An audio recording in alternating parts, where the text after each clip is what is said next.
Hello and welcome to Nerdarchy for Nerds by Nerds. I'm Nerdist Dave, and today I am hanging out and joined by Harold from Blackthorns Apothecary. I stumble over that word every time.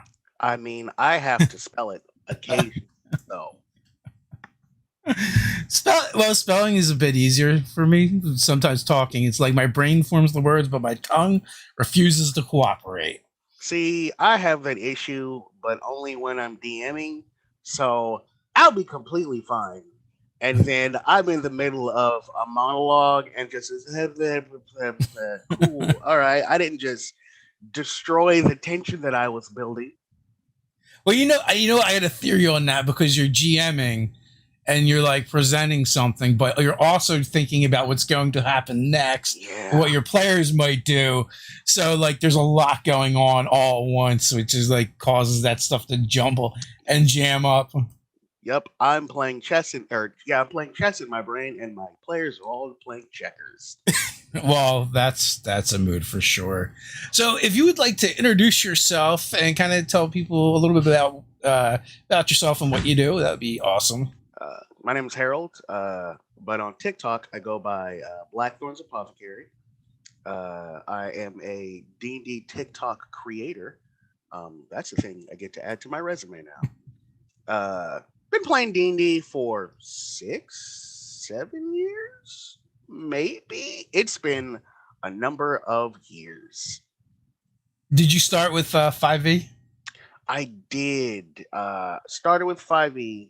My friend ran for like a couple sessions, ran like a first edition esque type D&D game. Uh, Um, that was interesting because it was weird to see because like I'm so used to 5e where your characters are a superhero, so like you're damn near unkillable, and there's like role play. Whereas the first edition is just like you have 2 hit points because you rolled two.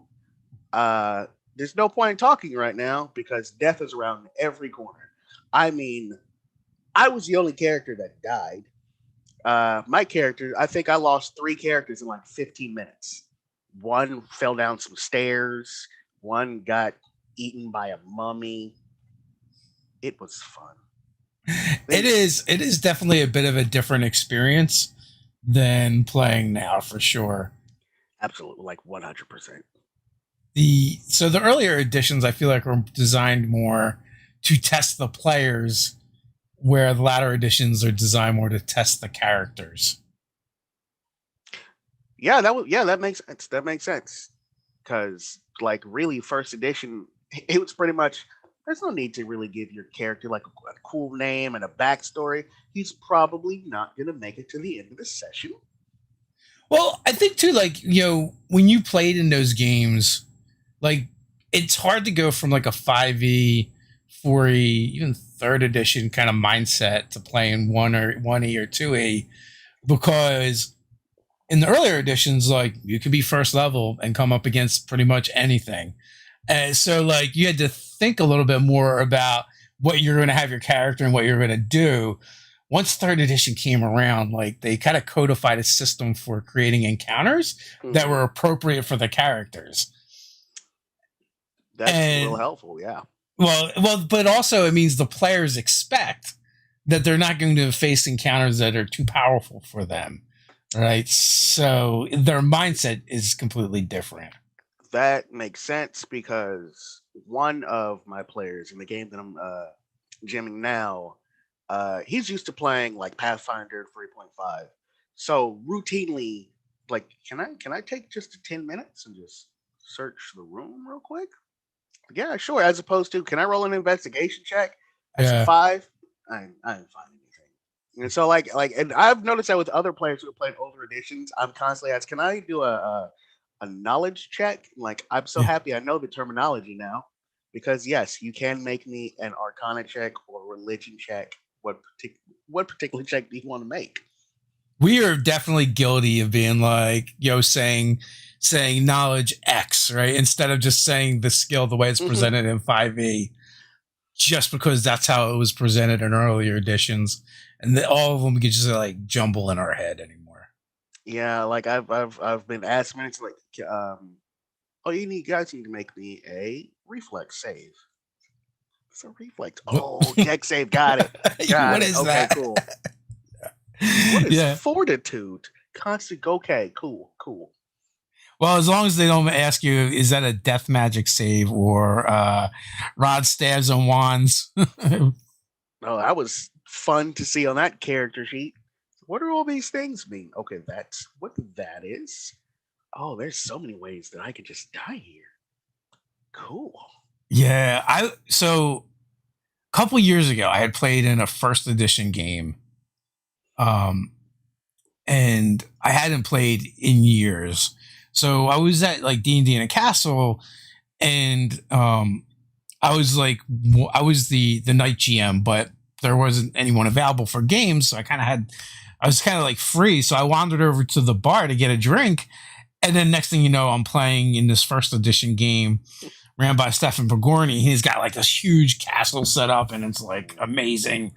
And and I hadn't played 1E in so long, but it was kind of fun and nostalgic. And like the highlight of what the game was in the earlier editions, a lightning bolt would travel its range until it hit something solid, and then it would bounce.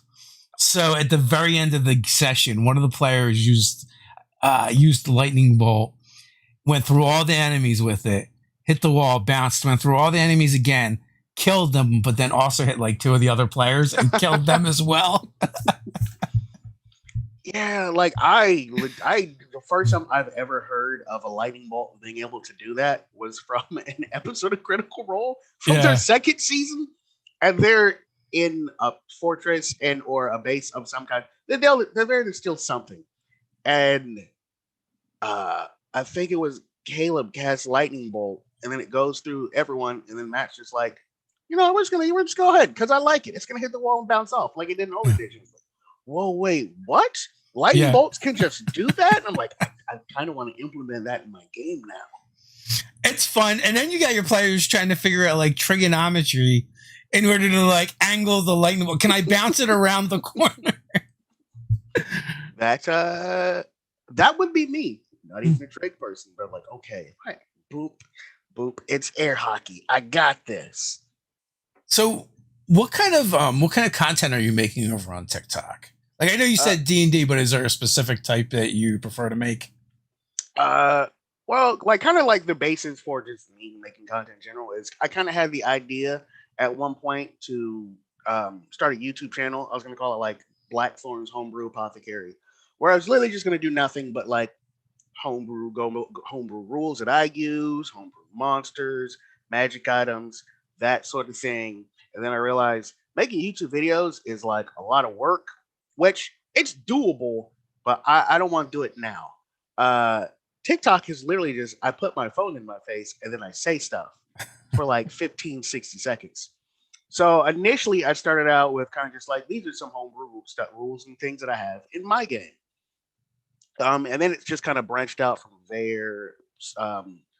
It turns out there are a lot of new D&D players and GMs, and one of their resources has become D&D TikTok.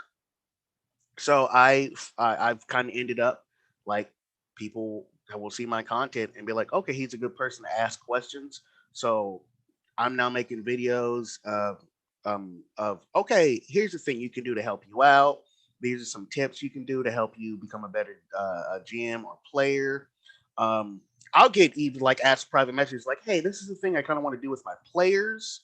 How does it look? What are your thoughts and opinions on this? Does it feel broken or overpowered or anything? So I'm like, cool. I feel like I'm just like a D&D counselor now, and I enjoy it. That sounds rather accurate. Eventually, as you grow, though, you end up with too many of those questions to respond to them all. That part gets a little rough, and daunting. I remember I used to respond to every single YouTube comment. I probably up until like 25 or 50,000 subs, and then after that, I just gave up. And then once, and so now like I'll pop in everyone, from now and kind of like spot, reply to comments. But I'm just like, oh, there's so many of you. I can't answer them all. Yeah, because it's like one of the blessings of just like where I'm at now is like I have enough followers. It's like okay, I'm going somewhere. People clearly like my stuff, but it's still small enough where I can still reply to everyone. But I'm just looking like I know I'm probably going to hit a point where I'm not going to be able to do this anymore because there's going to be too many people. Yeah. But I mean, you're definitely growing over there. You're almost at 2,000 followers, which is really cool. Do you find it hard to like condense what you want to say into 60 seconds? In the beginning, yes. Which is why I've seen like a lot of like TikTok videos where it's like, all right, I'm doing that. I'm like, cool. I have to do that now. So, and like when I started actually making videos, I actually found out making TikTok videos is actually a lot of work because it's not just let me just hit the button and then say stuff. I will find myself like redoing the video like 15, 20 times because there was a noise in the background or I stumbled over something or and I'm just like, okay, no, gotta go back and do it. Also, it's 60 seconds, so I'm talking really fast. And then I finally got 3 minutes. So I mean, I am able to take my time and say words, but then at the same time, I like to talk, especially when it's a subject that I love and I'm passionate about. So 3 minutes, what in the beginning was just like I have so much time, and I'm like, I need more time. So honestly, I don't like it when creators get their 3 minutes. I want 60 seconds, not 1 second more when I'm on TikTok. Like I'm happy I have 3 minutes and I can say more stuff, but then at the same time, I've noticed like if I'm going, but just going through other people's videos, if your video is 3 minutes, and like maybe this is just maybe I have ADHD or something, I'm not aware. 3 minutes to just sit there and stare at a video is so difficult now. I think maybe just because I'm used to 60 seconds. It's like, okay, a Yeah. minute, next one. And it's like, all right, especially if like it's a funny video, but the joke's not until the end. And I'm like, I wish TikTok had like a fast forward button. It does. Like I just learned this. You have to Okay. hold the bar and you can and you can fast forward. And I only learned it because someone else like brought it up in a TikTok. Okay, so I'm gonna have to try this now because I'm just like, man, if this had like a fast forward button, it'd be perfect. I know, but also you have to have like a good aim, or the next thing you're moving from what screen you're on instead. Yep, that makes is sense. is what I discovered. Yeah, you know what? Like I find like I have certain creators that I really like on YouTube that I rarely watch their videos because they tend to do longer videos, and even Mm. though we're people that make longer videos, I really have trouble sitting through someone else's video that's really like I have to proof all of our videos, and I hate watching our videos for as long as I have to. Not like nothing. Like I think one of the nothing will fill you with self-loathing like editing your own videos. I can relate because like one of the things I had to get used to was listening to the sound of my own voice. Yeah, It's fine when I'm speaking to yeah. people and whatnot, but then just to hear my voice played back and like I sound so nasally. Is this what I sound like to real people? And so imagine having to do that for 20, 30 minutes at a time. And it used to be even longer. Like I don't edit our videos anymore, but I still have to proof them. Hmm. So before, like, they say if it takes for however long it takes to shoot the video or the raw, generally like the editing it is like 3 times that amount or whatever. And it's just like listening to yourself for that yourself and Ted. I was like, my wife would walk by and I'm like yelling at the screen, "Shut up, Dave! Why are you such an amoeba? Why can't you talk?" And she just looks at me, gives me a weird look, and keeps walking. So, Yep. so what have you found like the most rewarding part about creating content over on TikTok? The fact that like people want to play at my table, which I wasn't like. I'm not at a point where I'm running one game. I might have it in me to run two, and that'll be for like my friends that I play with on Fridays. I don't have it in me to run any more than that, and I'm now getting people just like, "Oh my god, you seem like a great a DM," or "I would love to play at your table." Like if you have a like, and it started out just like, "I would love to play with you," and I'm like, "Oh cool, like I appreciate that." And now it's like I would love to play with you. This is my schedule. These are the characters that I would love to play. Like, Yeah. what's the theme of your games? Like, I mean, I'm not running. I am using Roll20 and Discord and whatnot, but I'm not running a game for right now beyond the one that I have. I appreciate your interest. I will keep you in mind should I decide to start some more games. That's funny. They're sending you their resume. Ah, One of the things about, finding, a degree of success with as a D&D content creator is like, you don't really struggle to find games anymore. Like, which is the bane of all gamers, right? Is like finding consistent groups to play with. like I stitched a video about that where a guy was just like, yeah, I wrapped up our game, and then we were packing up, we're about to leave, and then I joked, haha, how about we play tomorrow? And then everyone said yes, so we're playing tomorrow. And I was just like, what is that like? Yeah. I've never experienced where we played a game and then we're like, yeah, let's jump back in tomorrow. And then on like all of my comments were just like, I haven't played D&D in 36 years, not since I was in college. I'm like, oh my god. I kind of like, a part of me wants to run a game just to give people a chance to play.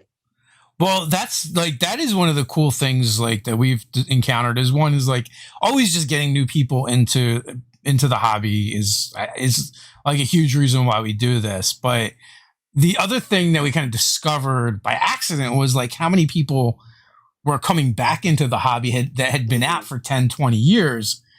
And like, seeing us are like, oh, these old guys still play this game. And then they want to play the game again and come back. So like that has been really rewarding and cool. Like, I will say another thing that I actually found incredibly rewarding.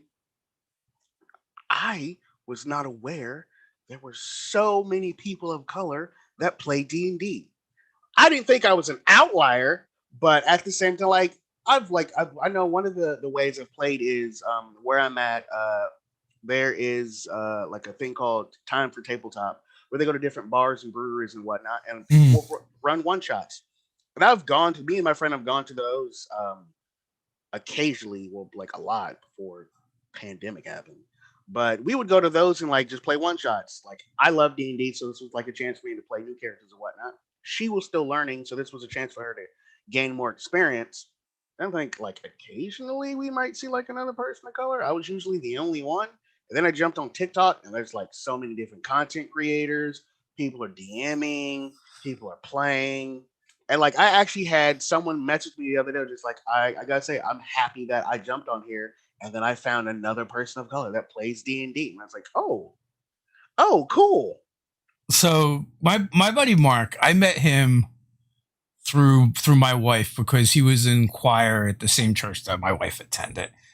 And like, he's been gaming with us for forever.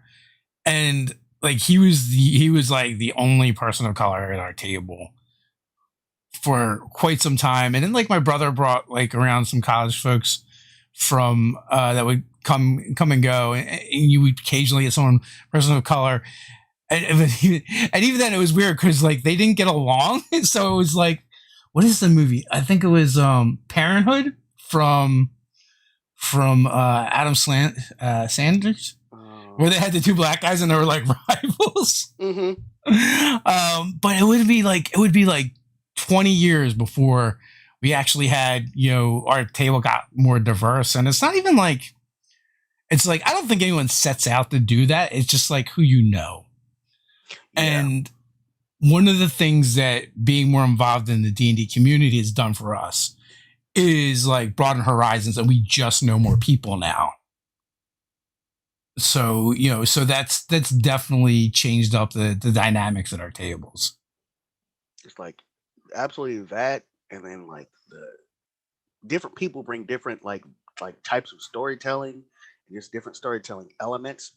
So I mean, like, one of the reasons why I love playing D&D under like different people. Like, I strive to play like under like different DMs because I love to see what like each person's bringing to the table, because not everyone's storytelling type is exactly the same. Well, we were talking before we got started, and about like kind of bringing things in from the real world into your games, and kind of gamifying them and having like cool and interesting ideas from these odd places. And if you have more people with different lived experiences, then that's going to attribute to a different experience at the table Oh, absolutely. when we're drawing from things that like happen in our lives. So there's definitely value in just having diversified friend groups and life experiences in general. So how did you Oh, get started with TikTok? uh, literally, like, so I work at a school as a campus monitor. So literally, my job is like I roam the hallways, I make sure everyone gets to class on time and whatnot. So while I'm out and about, I will often see students just in hallways in front of their phones dancing. So I was like, okay, I'm an old man now. They're on TikTok. TikTok's dumb. And I was just go, it's not dumb. I'm just old. And Yeah. then I started playing with my Friday group, and one of my friends who's on TikTok, Hello Operator, um, would make videos. Sometimes it would be about stuff that happened in our games, or just other just general D&D stuff. And he would always implore us, "You guys need to get a TikTok. There's a bunch of cool creators and whatnot." And I would always kind of just resist because I'm just the old man in the group, even though I think everyone is actually older than me except for like one person. And then I found out they're all on TikTok already, so I was the only one. So like I finally jumped on just because I like all the D&D TikTok videos I've ever watched have been on YouTube. I'll just watch like just a large chunk of the compilations. So I finally just gave in, and then I made one like a month or so ago. And then the plan was not making any videos. I'll just be here to watch my friends' videos, see what he's talking about us, watch other people's videos. And then I started going, I think I have good ideas. I don't know if anybody's really gonna gravitate towards one. Like, I'll make a video, I'll see what happens. And then my videos kind of started taking off. And then ever since then I've been a D&D TikTok content creator. It's funny you were the odd man out. Yeah, I like we have a TikTok account. There's like a handful of videos on there. And I have no idea what to do with it or if I want to, but that's how I kind of got like introduced to TikTok because as a Mm. content creator, like, oh, there's a new platform. I guess I'm supposed to be on there too. And you quickly get overwhelmed and realize you just can't be on all the on all the platforms. So like I would just take like the beginning skits that we would do and just like throw them up there, maybe fast speed them up or slow them down or whatever. And I was like, I don't know. But what I did discover is the D&D community and that I like hanging out over there. And interacting with people. It's I've said it before, and I think I said it before we got started. I think TikTok is one of the more innovative things that happened to D&D since maybe like Critical Role. So Oh, absolutely. it's new, it's fresh. Like you mentioned, there's a lot of diversity on TikTok. It skews a lot younger, but there's also old guys on there as well doing it and doing it well. So it's it's just a great community over there. And I even see like people like migrating from TikTok to other platforms like Twitch where they're doing collabs to Oh, do stream games absolutely. together and stuff. Because like speaking of just how great the D&D TikTok community is. Because so when I first started making content, I literally like my introduction to D&D TikTok community was the whole metagaming controversy started by like a person that just kind of just ballooned into everyone was talking about just how just one person should not play D&D because he was just like just a toxic player and whatnot. I was like, this is not what I signed up for. I just kind of wanted to watch like funny D&D skits and Yeah. learn some cool things to put at my table. But they're having like real conversations. It's like, oh, I guess. And like I've had like a bunch of people just like I am actually so sorry that this is we're not our D&D TikTok community is normally not like this. We're usually very mellow, very chill. This will blow over. And I was like, no, I am a firm believer that you see the heart of a person and just instances of strife and whatnot. Like, that's when you like finally see who a true person is. And at that point in time, I learned any TikTok community is pretty much just, yeah, no. If you have if you want to bring negativity and toxicity into this environment, we're going to band together and tell you to leave. Most of the D&D communities I've encountered have been pretty good and positive. I mean, you always have your outliers, but Yeah. and also like a lot of times even what I find is like you don't actually have to step up because the community itself will step up when it comes to like comments and stuff like that to shut those people down. Um, it's one of the better communities. I mean, there's always room for improvement. Oh, always. And it's definitely getting better. So we got a question from the chat. One of my buddies in our group is going to move across country in a couple of months. Any tips for the ultimate Sendoff session? Okay. I mean, unless you're like friend, is he never playing in the game again, or is he just gonna be like, I'm not playing till I move? Because I've encountered this before where you don't necessarily want to like kill off a character because the player's not going to be able to play for a while.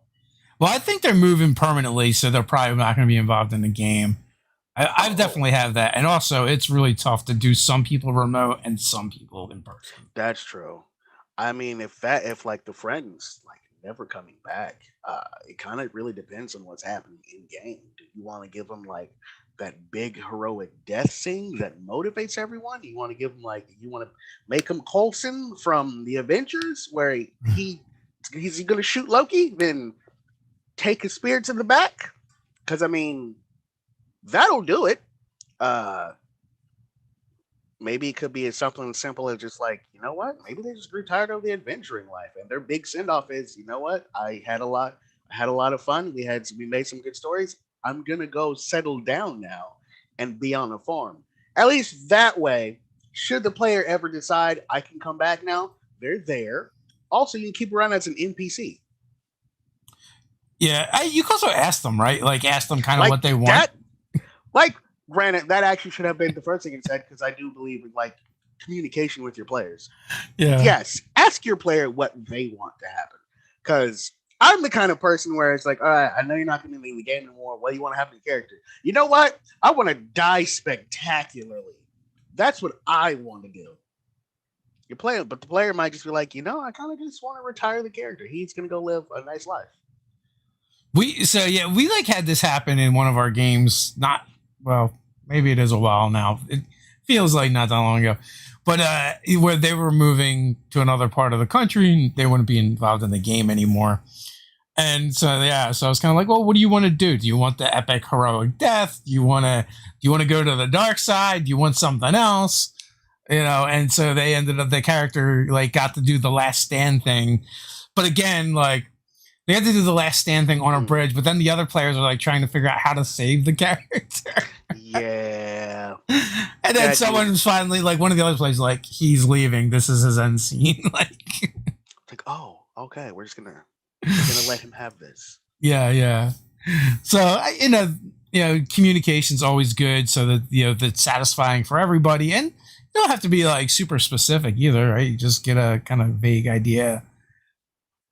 So Ecliptic Knight 4, one of your players, I believe, says to Littlefoot's mom. That's a deep cut and brutal. Oh, now I'm sad. It's been so long since I've seen that movie. Yeah. I mean, I don't know when that came out. I feel like that came out before I was an adult. So that's like what, the late 80s? Yeah. Now there's like what, like 900 of them. There's so times. Hot take.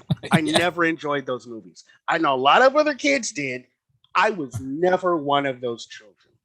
I've told my friend this, and it's like, how did you not enjoy that movie? I just didn't. My brothers and my sister did. They loved it. I didn't. Yeah, I did like the first one, and to this day, like we still will repeat some of the lines from that movie. My favorite being, "You're so greedy. What about me?" See, I was a brave little toaster child. Oh yeah, yeah. There you That go. movie is abjectly terrifying when I look back on it. Never see your appliances the same again. No. So, do you prefer to be a player or a GM? Oh, that's a good question. I think for me, it's a balance. That's all things should be. Um, I love DMing and running the story and providing experiences for my players and seeing what they do because they never do what you expect. But then at the same time, I love playing my characters and seeing how they grow and change as the campaign goes on and interacting with other characters. See, it's balance for me. I know some people just like I DM because I'm the forever DM, but I prefer to play. The I mean, there's also something nice about like just showing up, right, and not having to worry about a whole lot of prep or whatever. Oh, exactly. Because that's yes, being the DM that's one of the headaches. Like, oh, I gotta now think about it. I'm DMing on Wednesday. Yeah. Thankfully, I got all my stuff squared away, but I'm still gonna go back and like, okay, do I have everything?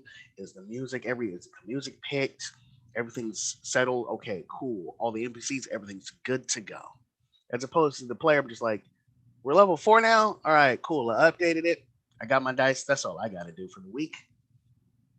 Have you ventured into any other RPGs yet? Um, I played. I've played like one, and I don't even remember what it was because it was so long ago. But I No know. worries. Is there I know anything on your radar that you would like to try? Call of Cthulhu. I know my friend.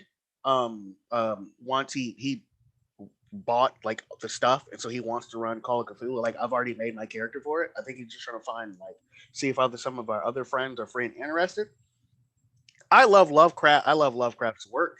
I love Lovecraftian stuff. I am all about the Cthulhu mythos. I have a tattoo of Cthulhu. I love all of it. Cthulhu is like you can't tell, but like that poster that's right there, that's Yeah. Cthulhu. So that's what I sleep under. Nice. So I would love to play Call of Cthulhu, especially because like it's just a different vibe from D&D, whereas D&D is just like you're the greatest, you're the strongest. Nothing can kill you. You want to go fight something, go fight something. Whereas Call of Cthulhu, as I've heard and learned, is pretty much just you're just a regular human. There's a lot of things you don't want to do because I know one of my friends ran a one shot 5e where it was a Lovecraftian one shot. I'm playing a wizard who just touches everything because I'm a wizard. I went insane within like the first 15, 20 minutes of the campaign. I made it through the end of the one shot with my sanity in check, but I'm aware I could not do that in Call of Cthulhu because again, you're just a regular human being with a regular human brain. If you go crazy, it's kind of a wrap for you depending on that level of insanity. I feel like Call of Cthulhu is probably like the second most popular non D&D RPG out there, which I have not yet played somehow. So But like I'm open to trying just other different systems and games. Call of Cthulhu is one of those games. Like if I play it, by the end of the game, I want my character going insane and gouged out their own eyes or murdered horribly throughout it. I mean, I've read a lot of Lovecraft, so I just feel like that's how it's supposed to end. Yes, like Lovecraft, no one comes out unscathed. Yeah, You are yeah. going to be damaged on sub level because there are just some things humans are not supposed to know or see. So, do you play more when you're running? Do you run homebrew or do you run official content? It's homebrew for me. Like I love to just find craft the things for my players. Um, I when I first started DMing, it was like full homebrew world, which is doable, But for me, because I was like I was DMing for the very first time, I was like, Yeah. yeah, I'll build my own world. This will be easy. It's not. It's not easy at all. And then the pandemic happened, so that kind of crapped out.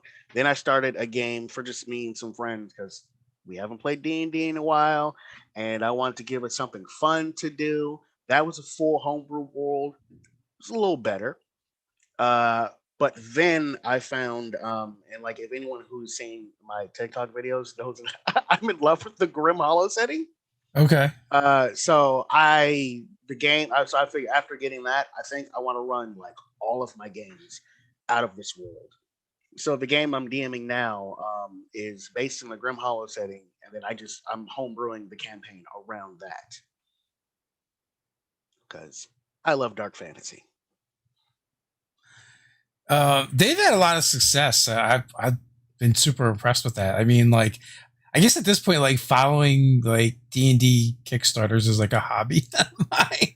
You know, And they've done about like 2 million bucks. You know, it's a hobby. For others like me, could potentially be a problem because I'll see things and like I don't need that, but I want it. What does my wallet say? My wallet says no. My heart says yes. And then what happens with my fingers? Like, Who wins? Like I literally just did this last night where I plug it in my phone to charge before I go to bed, and it's like, why do I have money missing from my bank account? And it didn't say, and it's like, oh my god, did I get scammed? Did somebody steal money from me? And then I saw the email. I was like, we've charged your credit card for the Grim Hollow Monster Manual. I was like, oh, okay, it's fine then. I'm gonna go back. I'm gonna go to sleep now. But I keep see. I have to stay up.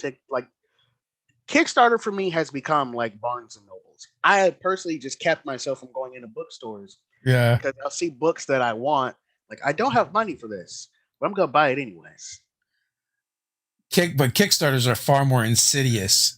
Yes, they are. Than stores, because stores won't come into your house or into your phone. No. The way Kickstarter will, through your email, through your social media, through your friends. It's like I'll get an email that's just like, hey, you back this thing. I know you want to back this thing. It's like, I do.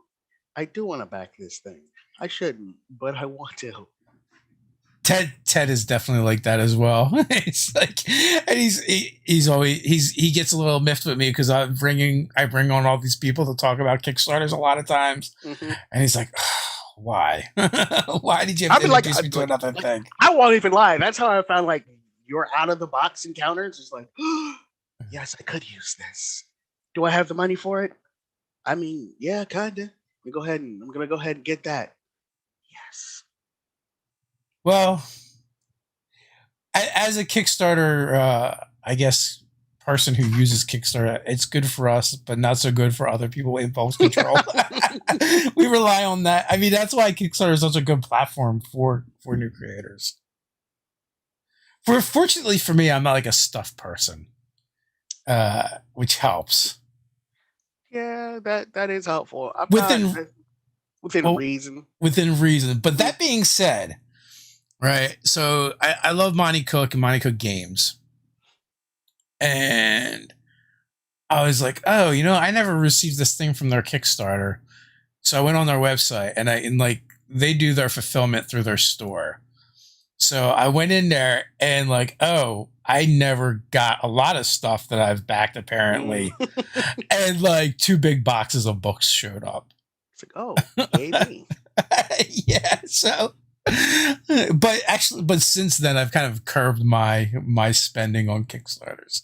Yep, that's where I'm at. Everything that I've backed has been paid for, and I'm just like, this is a good place. Just put a pause in it for the moment. Yeah. Well, there's just not enough time to actually use it all. No, there isn't, because there's like a lot of stuff that I've backed and then I got, and I'm just like, it just sits. I'm probably never going to use this. Yeah. Yeah. I'm happy I got it, but it'll sit there. I know eventually I'll probably get around to using it. Well, I bet you'll use out of the box encounters. I actually so me and Ted did the writing on it, but we had another designer that did most of the work, and I've actually used that a lot. because it's like the bite-sized chunks are just easy to slip into Oh, like things. exactly. I've come to find out that like I really loved like any of the materials that are pretty much just this is everything you need, but at the same time, it's just vague enough where you can slip it into like any kind of campaign. Because like I've gotten some things where it's just like yes, this is all the information, but it's super specific, so I have to go back and like okay, let me like tailor this to fit my world. Whereas like out of the box, it's like it's literally that you can just use it out of the box and just throw it in anywhere. It's been very helpful. The like the problem with a lot of the official adventures, and I think they're gonna move away from that a little bit, is it's like, yo, how do you run them all? They're all like, 10 levels. And I'm Oh, like, literally, like we did, like I played through the first official module, and that was Curse of Strahd, and it took us over a year of gaming every week. I mean, sessions are a little bit shorter, but still, for these groups that like try and run all of them, I don't know how they do it. yeah, like I think literally the only module I have ever played from beginning to end was the Minds of Fandelver, and that was really only just because my friend who was DMing, it was one of those. If not everyone can show up to the session, I still want to play D&D. Here's just a fun little side thing, just we can do. So like me and my friend, he had two players, me and my other friend, and we played that, and we played that whole thing but like tried to send it to Avernus, did make it all the way through before that kind of fell apart. I'm in the Yeah. middle of Curse of Strahd right now. That's going well, and we're gonna finish it, but I know it's gonna be a while. Yeah, yeah. It was a fun adventure to run through. So there's accusations in the chat flying. One, that you're an awesome GM, which is a nice accusation, and the other is you may or may not have a dice problem. I'm 100% do have a dice problem. I am gonna be very open and honest. I buy dice like I will okay like retail therapy is a thing. I will have a bad day and go, you know what's gonna make me feel better? Brand new dice. Oh hey look, hey eBay, you got new dice for me? eBay's like, we sure do. I actually need to get like a better organization and containment system for my dice because a lot of them were just like little individual, like these cool little baggies, but Yeah. they're just in a thing in like a case somewhere. I don't even use half the dice. I will see dice to go, I can make a character about those dice. I'm gonna buy them. That'll be for that character, and then I never play that character. But I have so many dice, so many dice. Like So it's Moish Gates wants to know, or wants me to ask you about your philosophy between a dice dragon and a dice goblin. okay. So initially, what it was dice goblin just buys. You see dice, you buy them. You just put them in a bag somewhere. That's where they go. Whereas a dice dragon um, organizes their hoard, has everything nice and neat and cataloged. However, to that point, it was pointed out to me not too long ago, and like they gave me some evidence, like, okay, that's fair. I see where they're coming from. Where, and this puts a whole new spin on Harry Potter, uh, that dice goblin is actually somewhat of a slur. So I've been working on weeding that particular phrase out of my vocabulary because goblins are what in World War II Germany, Germans called the Jewish people when they in referring to them being greedy, and that just calling them goblins kind of just taking on its own spin on things. Because when someone says I'm a dice goblin, it's like, oh, I just see all the dice, so I have to have all of them. And it's like, oh my god, that is a fair point. Thank you for pointing this out to me. So I have since been just like, okay, we're just gonna stick with Dice Dragon. Dice Dragon is fine. I feel like the older I get, like everything from my vocabulary turns out to be a slur that I used to Like, use. like that's just one of the things about getting older. You start learning more things. It's like It is cool, true. The older you cool. get, you will learn more things. So And Brian like, was oh, go ahead. yeah. Nope, gotta let you finish your I thought. was gonna say just like one of the things like I do enjoy about the D&D TikTok community is that when they point stuff out like that, it is always or typically always from like a place of respect. It's like, hey, I know this is what you said, but by the way, this is some different connotations of it, so it could be perceived this way. Here's the evidence for it. There you go. As opposed to just accusing you of stuff. I was just reading comments. Maybe a dice aberration. I have a bunch of random ones. Yeah, that feels accurate. And then, so Brian wants to know for a person's first game, what elements do you have to include? A dragon sighting, a near death? For a person's first game, honestly, you don't have to do any of those things.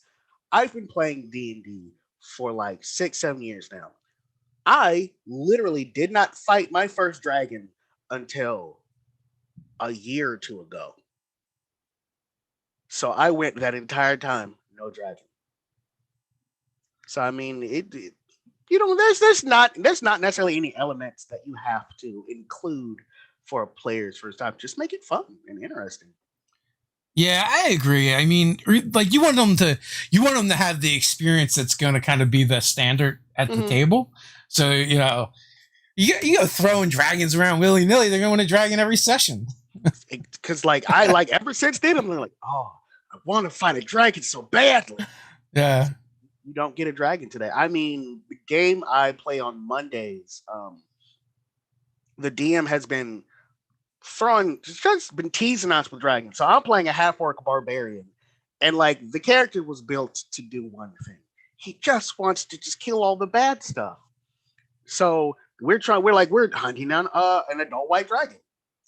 We got her to like half health before she flew away. Never saw her again.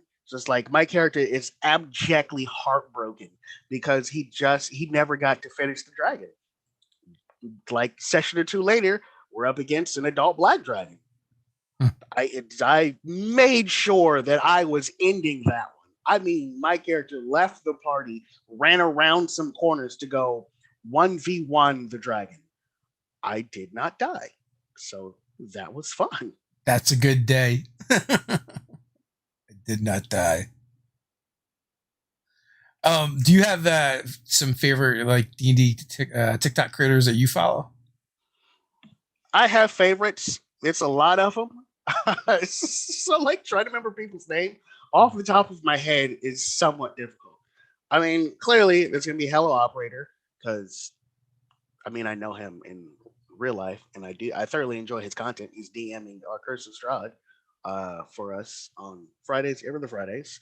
Um, I believe I enjoy Arcane Rogue's content. Um, there are so many other people whose names I legitimately can't remember off the top of my head, but it's a lot. No. My problem is that with TikTok is like I really don't leave my for you page unless Oh like yeah, someone neither do grabs I. my interest, and then I'll like go to their page and see, and see, or like more often than not, like I don't even try to go to their page. I just try to hit the follow plus sign and miss, and just end up at their page and hit follow that way. But I like know faces. I don't know people's handles or names most of the time. Yeah, and like for me, I know it's kind of just like a side effect of my job where I typically don't remember your name Yeah. unless you're in trouble, in which case I'm having a conversation with you, so your name's gonna be burned in my brain. But that has bled into the real world. I for the most part I remember faces, things you've said. I will remember whole conversations. I will not remember your name because I know one of the creators. He was telling me about something that happened in his game where he was saying like, yeah, there's like this eternal darkness upon the land, and the players did that. So it's like, I'm sorry, but I need you need to explain to me what did your players do to unleash this darkness upon the land. And then he told me like this cool story about how they had to, I think, like open a doorway to unleash to the realm of the gods and just laid out this epic scene, and the players accomplished it, and they opened the door and you can see the golden lands, and then like demons and stuff showed up. And then like this god came out and was just like, yay, thank you, 10 years of darkness. And so it's like, yeah, other players have to deal with that. I was like, that is one of the most epic things I've ever heard, and I'm absolutely going to steal that. Nice. It's funny. It makes you think of my game Saturday Night. We like they've been trying to like figure out what's wrong with our mentor, and in the campaign that I run, there's this valley that was ruled by 4 dragons. Well, one of them tries a coup and gets shut down and gets banished. Well, this whole thing that's been going on has had to do with that and that particular entity trying to get back into the world and and they're doing it by trying to possess this other dragon who happens to be their mentor. And they came down to like the final round. Like they had 5 rounds to like shut down this ritual, and they missed it by like 1 turn. Not a round, but just like 1 turn. Mm-hmm. So now, like, this thing is going to come back into the world. And now, and that's kind of where we left off. So we'll have to see what happens now. Wow, it would be cool for him to like, save the day. I feel like far more interesting things are about to happen than had they succeeded. Oh, absolutely. Like that's one of the reasons why like I love the dark fantasy genre, just because it's yes, you do get that heroic moment your players save the day. But then also counter to that is there's probably going to be some like negative ramifications of the heroic thing you did. Or like you put in a position, you know what? You can't save the day all the time. Yeah.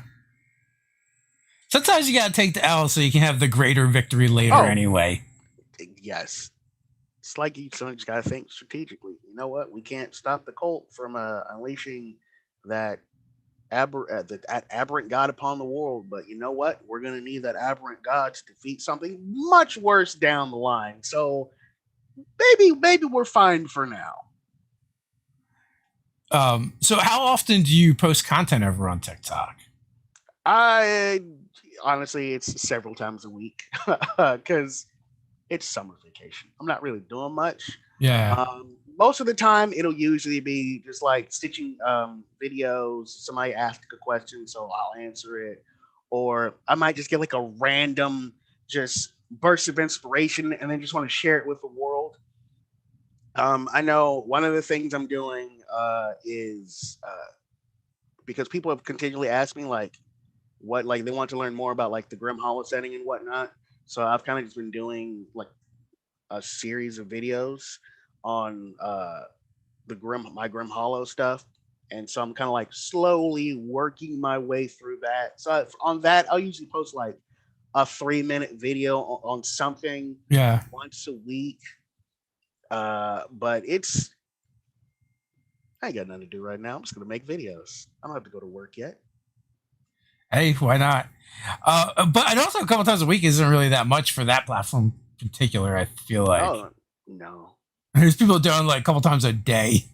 So. Like occasionally, like I might do it a couple times a day. Especially it's like part of my ritual for waking up now is I'll just lay in bed and just like scroll through TikTok videos. Yeah. And I'll usually find one where I'm like, okay, either I have like this person asked a question and I want to answer it, or someone's looking for advice. So it's like, oh, I think I can help this person. No, it's time for me to get up, get my coffee. I got to make a video. Actually, in that same Saturday game, one of the players, we were talking about TikTok, and they were like, "Yeah, I have a timer on my phone, an app on my phone that after an hour of TikTok, I'm done for the day," and because I was losing too much time over there. I should probably do the same thing because like what used to be, I'll fall down the YouTube hole. Or it's like 3 a.m. and I've just been doing nothing but watching random YouTube videos. I'll find myself just doing it with TikTok now. And I feel like TikTok's more insidious because it's just like, swipe of your thumb. It's only going to be 60 seconds. Like a YouTube video, you might fall down the rabbit hole, but like, eventually it'll be like 20 minutes. Ugh, I don't have that much It's time. like, this video's 13 minutes. I'll save this for later. I'm going to bed. Yeah. TikTok just like, yeah, 60 seconds. I could do that. I'll just do 5 more of these. And then like an hour and a half later, I'm still on my phone. Yeah. So I don't know. We got to take the good with the bad, unfortunately. What advice do you have for someone that's maybe thinking about creating content over on TikTok?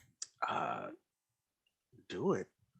Like I know in the beginning, like just the idea of it, some like especially if you have like stage fright or you're shy, something like that. Uh, just go ahead and do it because that's where I was. I think one of the things that was keeping me from making videos is like I don't think people want to hear what I have to say. I don't feel comfortable putting my face like just out there, or people can't tell. I'm generally a shy person until I get to know people. and Yeah. then and then it turns into, okay, can you please stop talking? I got it. Uh but yeah, just make it, just go ahead and do it. Make videos. Especially if it's for like D&D TikTok, like the community is great. They will they will welcome you with open arms. Unless you're saying things that you probably shouldn't be saying, in which case they're gonna come after you like an angry mob. But I mean, if you just want to like share your characters or a campaign you're running or a campaign you're in, or you just want to ask questions, just make the videos. It's fun. Or silly skits. There's like so Oh, much. absolutely. Like I watch those and just like, okay, like I'm funny in real life. I'm not comedy minded. Also, making those skits is like a lot of work that I Yeah. do not want to do. The and you also find some like weird crossovers as well. I've definitely encountered over there, but the content's really good. Now you've got a stream game that you're going to be participating in coming up in the near future. Yeah, I will be playing a Kobold Wizard in on the Game with Master with Games channel. See, it's just so new for me. I don't even remember. Uh but I'll be playing in Kobolds into Avernus. Nice. It'll be my first stream game. The first session that I'm going to be playing in is going to be August 14th, where I will be playing the Kobold Abjuration Wizard Razarak the Reaper. Nice. So it's So, and folks, since it's not until the 14th, you've got time to catch up on that campaign and see where the Kobolds and Avernus is now. It sounds like a fun game. I mean, that's what I'm gonna be doing. Because I mean, I just got like asked, "Hey, do you want to join the stream game?" Like out of the blue, like sure. Now I have to go back and do my homework just to see where they're at. Maybe, or it might just be fun to pop in and have no idea what's going I on. mean, depending on how I want to play this particular character, I might do that. What could go wrong? A full party of kobolds. I mean, I think it's worked well so far. So we'll see. Especially like I'm now deciding: do I want to play the kobold? How like the kobold's written in the monster manual, or do I want to throw my own spin on my character just for something I have for him in his backstory, which would lend credence as to why he does not behave like your typical kobold? Because reading it, it's like kobolds are like they're cunning, but at the same time, like they will have no problem like cowering to a person. And I'm like, I don't think my character would do that. I know it. I know it's in his quote unquote kobold nature, Yeah. but not my kobold. My kobold's different. He's got some dignity and pride. Tiny bit, tiny bit. One of the characters I really had a good time playing was Worm. He was a kobold artificer, and it was the UA one of the UA artificers. It was the one with the gun, but I don't know if it was like a thunder cannon or something. It was called. Oh, I think I know what you're talking about. Yeah. So, but he was like an arms dealer that got like caught on the wrong side of the law. I was on the run. Yeah, that just inherently sounds like an interesting character. His thing was selling to both sides. Of course, pulling that. I Because, was gonna say pulling a that's Tony where Stark, most of the but he did profits not are. do that. Yes. So we're up on the hour mark. Final thoughts before we head on out? Oh, check me out on August 14th playing a Kobold. It's gonna be fun, but also if you're thinking about joining the D&D TikTok community, absolutely go for it. It's fantastic. Um, even if you don't play D&D, if you're thinking about getting into D&D, do it. You have it. It is quite rewarding and enriching. Also, you found yourself in a weird place if you don't play D&D and you're here with us right now. I mean, hey man, if you don't play D&D but you're watching, I appreciate it. Yeah, absolutely. Also, as always, folks, links are in the description. Click away. Go follow Harold over on TikTok. And until next time, stay nerdy. Later.